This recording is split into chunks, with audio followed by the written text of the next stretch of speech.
welcome back to the New Equity Network show, where we're going to be bringing content to you that just isn't out there for the normal mainstream.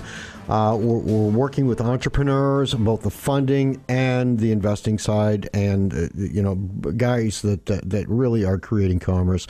One of which, Mark McGuire, CEO, Merchant Banking Resources. I want to put this toll-free number out there for you real quick. 888-875-7916, merchantbankingresources.com. Mark is an individual that is all about commerce, all about entrepreneurs, and he funds companies that are, does loans for companies that are both private as well as public, and he does it in record time.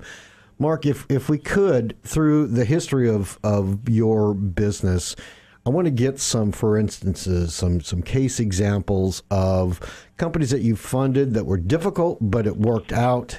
And everybody's got the easy, let's say the cookie cutter thing. But you take on the challenge, and with you and your 65 affiliates in your office, you work out a way to make it work. That's why your approval rating is so high and your default rate is so low.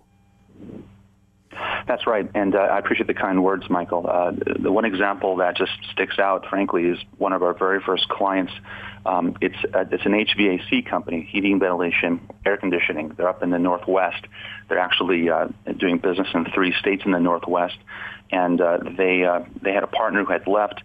They had some tax lien issues, significant IRS tax lien issues, and we looked beyond that, looked at the cash flow, looked at their pending contracts, and looked at their track record. This is a 25-year-old company, by the way, and credit scores were low, corporate credit scores were low, but their reputation was magnificent. They were absolutely doing exactly what they said to their clients that they were going to do.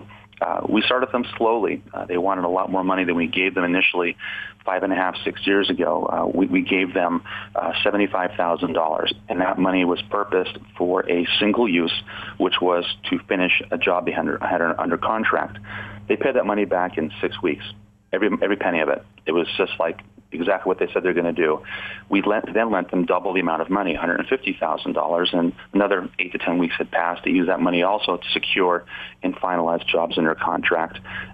So fast forward now to about 6 weeks ago, actually the end of the first quarter of this year.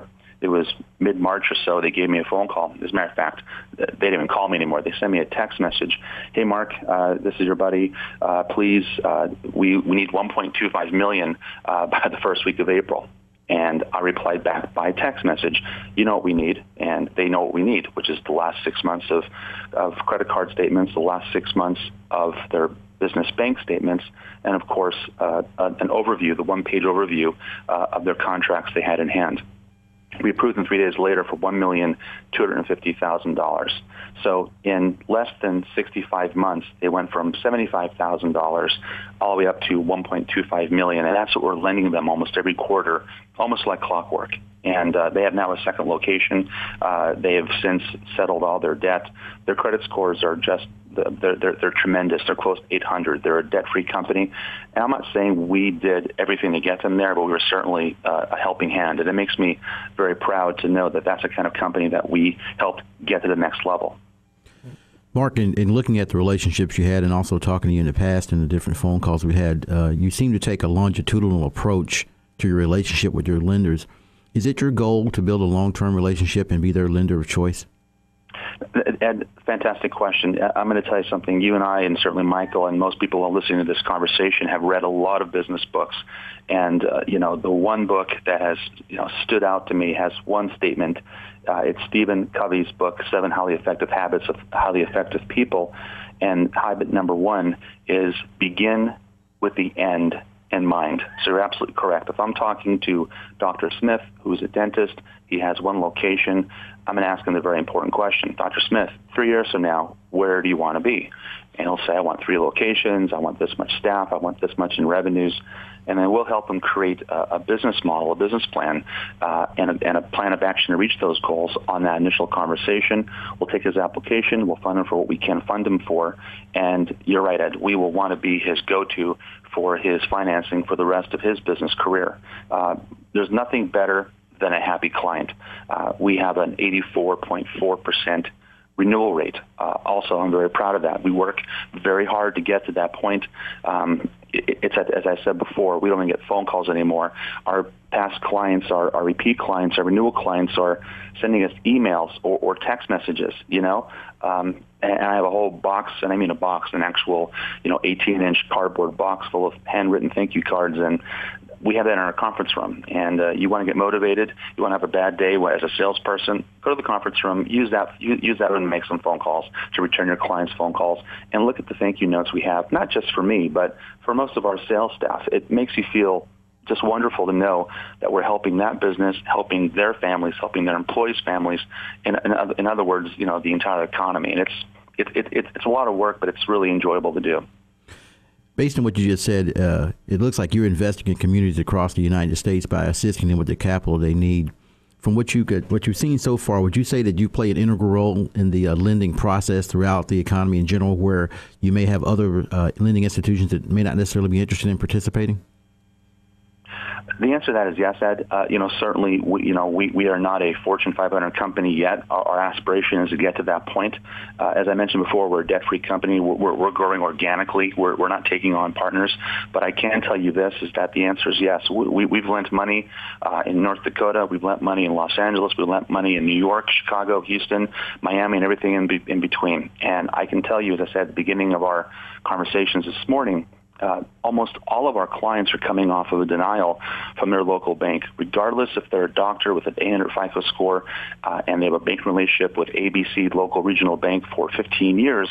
They still get politely denied for the loan application because the money is just not there to give them what they're looking for. The reason we're able to fund it quickly is because, again, as I mentioned before, we see the end in mind. If it's a successful business now and they don't have financing, they don't have funding in place, could you imagine what they're going to do with $50,000 to $500,000 or more? We lend to successful businesses. We want people that are right now trying to get to the next level. Like I said, we're not helping the struggling companies that are not doing the right thing. We are helping companies that are trying by any means ethically and legally possible to build their business and obviously support their staff. What about franchises, people who have one and they want to expand across the spectrum, whether it's food or it's medical? We actually, on our website, if you visit the website, on the very first page, it says specifically we specialize in franchises. We have helped countless franchises, food, physical therapy franchises, children care franchises. I'm trying to think of the list. Nightclub franchises. We've helped tons and tons of franchises. Franchises, I'm a big fan of a franchise. A franchise is a proven business model that's able to be repeated by following the simple instructions. It just makes perfect sense. Okay, and is there a limit on that, or do you bring in extra partners if it's over $3 million, or how does that work? That's a great question.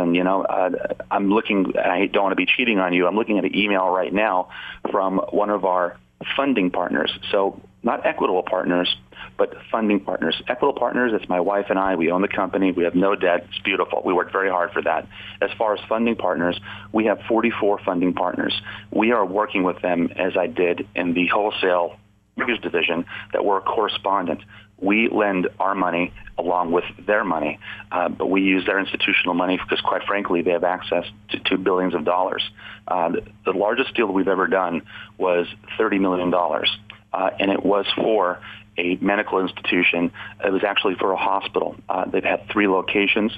Certainly non-disclosures are in place. I can't tell you exactly where it is. I can tell you it's on the West Coast. And we gave them $30 million to actually insert their business model, their business plan, their plan of action into a retired facility. And in a matter of 6 months, which is amazing, by the way, they had 1,800 people employed, and we were part and parcel of that $30 million that they needed to get up and running.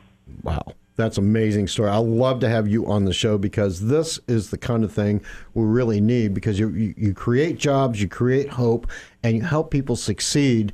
Not only that, it's just your own personal business model with such I think it was a 1% default rate and over 80% renewal rate. Those are great. Those are stellar numbers, man. Thank you. I appreciate that. And, Ed and I spoke about before, all it takes is hard work and a commitment. And that's what we're all about. There's no better reward in the world than having a phone call from someone you don't know, a business owner, and saying, hi, my name is John Smith. You don't know me, but Dr. Jones referred me to you. There's no more sale involved. All we are at that point is providing our services and our obviously our capital, and it's a wonderful feeling. It really is. Great, Mark. We got to go, but thank you so much for being on the show. We'll talk to you next Tuesday.